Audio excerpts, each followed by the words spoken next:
Doy, kamusta kayo? Dito kami ngayon sa Masungi J Reserve. Dito lang yan matatagpuan sa Baras Rizal. First mini hike namin as celebration ng Valentine's Day kaya medyo late na tong upload natin. Akala namin late na kami kasi masyado malayo pa yung pinanggalingan namin pero okay lang naman daw, hindi pa daw sila nagsisimula although kompleto na. Sa briefing nga ay nagpakilala kami tas binigyan na din kami ng safety gear na helmet. Kasi mabato daw yung trail na lalakaran namin. Pinaliwanag din na bawal magdala ng mga sigarilyo, vape, sharp objects, bawal magingay, bawal magmura, bawal maglabas ng sama ng loob sa pagmumura at pagsigaw bilang respeto sa mga hayop na naninirahan sa lugar. Sa online reservation doy sinabi na magdala ng gloves kasi maraming sharp objects dito sa mga bato na lalakaran namin pero hindi kami nakapagdala. Kaya yun, doble ingat na lang kami doy dahil yung mga sharp objects sa mga bato maaaring makasugat sa amin. 5 kilometers nga pala itong gagawin namin Discovery Trail doy. Sa tingin ko dapat kondisyon din yung katawan mo dito doy. Kasi maraming akyati na part, baka mabigla yung katawan nyo. Yung guide pala natin dito doy ay tinatawag na Park Ranger. Meron silang dalang first aid kit kung sakali man na merong mangyaring hindi inaasahan. At syempre sila nakakaalam ng pupuntahan natin. Sa experience ko doy, beginner friendly naman itong Discovery Trail na to. Kasi may mga nakasabay kami dito, mga bata. Para mga nagre-range yata sila ng 12 years old. Kaya kayang-kaya to. Kahit nagaya namin na wala pang experience sa hiking. Buti nakisama yung panahon, hindi maulan at hindi rin naman ganun kaaraw. Kaya smooth lang yung trail, hindi masyado nakakapagod. At yung mga nilakaran namin, hindi madulas. Hindi ko napapangalanan yung mga spot dito doy na na-discover ng mga park ranger na pinangalan sa kanila. Para na rin hindi ko kayo may spoil tsaka maging genuine yung experience nyo dito. Maganda lang yan sa video doy pero mas maganda yan sa personal. Habang pataas nga kami ng pataas ay may nakikita akong mga bundok na nakakalbo na. Although malayo naman sa Masungi yun, pero part pa rin yun na mataas na mga lugar sa Rizal. Nakakwentuhan ko nga yung isang park ranger doy, sabi niya marami daw threat yung Masungi. Isa na dito yung mga land grabbers na nagsasabi na sa kanila daw yung lupa or pinamana sa kanila yung lupa. Hindi rin mawawala dyan yung mga illegal activities na nakakasira sa mga bundok gaya ng illegal loggings, etc. At ang mabigat ay ang permit sa DNR na sinasabing hindi binibigyan pansin para sa pagpreserba ng lugar. Foundation nga pala ito doy, yung Masungi Geo Reserve at ayon sa mga nakakalap kong info, matagal na tong nilalaban ng founder. May mga kwento pa at mga litrato dito ng pangaras sa mga park ranger. Although wala naman silang mga armas pero ginagamitan sila ng armas para sa pangaharas. Ang masakit doon doy, ilan sa mga ahensya ng gobyerno yung gumagawa nun. Di ko napapangalanan doy, alam naman yan sa balita, nakikita naman yan. Kumbaga yung sinasabi ko, na experience ko lang at nasa balita rin naman yan. Life and death ang situation ng mga park ranger dito doy.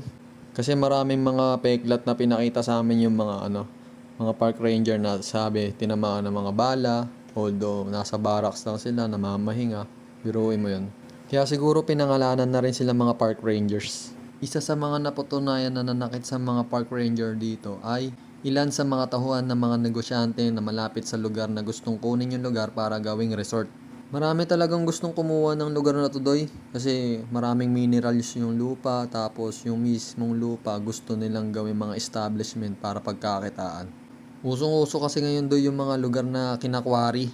Kung alam niyo yun yung mga pagkalbo ng mga bundok para ma-extract yung mga minerals doon.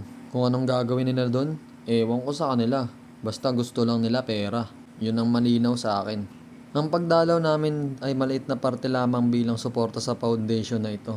Kasi ayon sa nabasa ko, mas gusto pa ng may-ari na ma-expose yung Masungi Geo Reserve sa ibang bansa. Kumbaga, magkaroon ng international exposure. Kasi mas may hope pa daw yung ma-preserve yung lugar dahil taga-ibang bansa yung susuporta.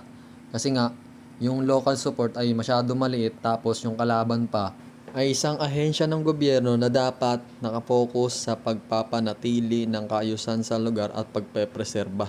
Sa parte na yun doy, ito lang magagawa ko para sa Masungi. Kasi kahit anong gawin nating effort, kung talagang mas malalaki yung mga taong nasa likod ng pagsira ng lugar, talaga mahirapan tayo doy kasi isa sa mga ahensya na gustong sumira sa lugar. Lalo yung mga pagkakansela ng mga permit ay yung isang ahensya ng gobyerno natin. Kaya ito lang ang pinakamagagawa ko doy. Bigyan lang ng awareness yung mga kabataan. Tapos yung mga kaidaran ko na mahilig pumasyal. Sana suportahan nyo yung foundation ng Masungi. Malay ko kung meron isa sa inyo na matatalino o may impluwensya para mapigilan yung mga maliliit na pagsira dito sa lugar na to.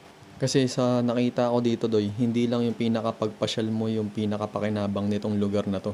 Ayon sa pag-aaral, ang malaking pagkasira ng mga parte ng Rizal ay magdudulot ng mga pagbaha at pagkasira ng mga bayan na malapit dito sa Masungi. 4 na bayan na nabanggit sa pag-aaral, Doy, na maaari maapektuhan ng pagkasira ng mga matataas na lugar sa Rizal. Una ang Pasig, Antipolo, Marikina at Quezon City. Kung maalala nyo yung sobrang lakas ng bagyo na binaha yung Antipolo, which is hindi talaga inaasahan ng mga tao. Ayun, nangyari nga dahil sa pagkasira ng mga bundok sa Rizal. Basic knowledge na yan, kahit bata tinuturo pa yan na yung mga puno nakakatulong para i-hold yung lupa para hindi magkaroon ng landslide at makapinsala sa mga naninirahan sa kalapit na lugar kung saan meron sakuna or mga malalakas na pag-ulan dulot ng bagyo. Di ako eksperto pagdating sa mga gantong bagay, Doy, pero isa lang ang alam ko. Ang pagkasira ng kalikasan para sa personal na interes ng iba ay hindi talaga maganda. Maraming bagay ang hindi dapat pinapakilaman at dapat ingatan na lang. Maraming tao at ari-arian na masisira dahil sa darating ng mga sakuna at walang proteksyon ng mga tao dahil sa pagkasira ng mga bundok dito. Marami tayong lugar sa Pilipinas na talagang pang world class. Isa na nga doon ang Masungi. Dahil ang foundation na ito ay marami na natanggap na award kaya recognized na talaga siya, Doy.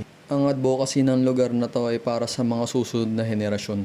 Pero ang pinaka-recent na balita, Doy, yung pagkansela ng DNR nung permit ng Blue Star Construction, which is yung katulong ng Masungi Georeserve Foundation sa pag-preserve ng lugar.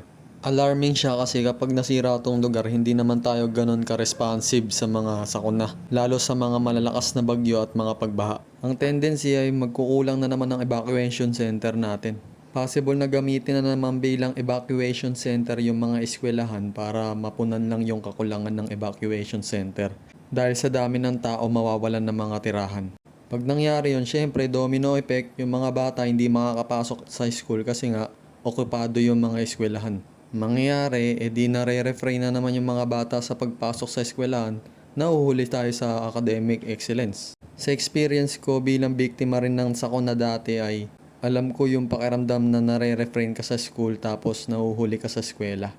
Ang kailangan nga natin makaahon tayo sa academic excellence ng mga bata dahil huling-huli nga tayo.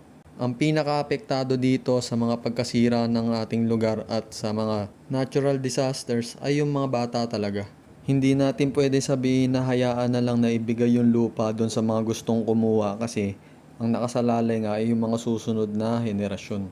Ngayon, kung ikaw sa sarili mo may pangarap kang magkaroon ng sarili mong pamilya, pagkatapos ng henerasyon mo ay may mga anak ka, sila yung makikinabang sa lahat na maiiwan mo dito, mabuti o masama man yung iwan mo. Bilang isang pribadong mamamayan na may konting kaalaman sa nangyayari sa lugar, feeling ko kasalanan ko kapag hindi ko to pinaalam.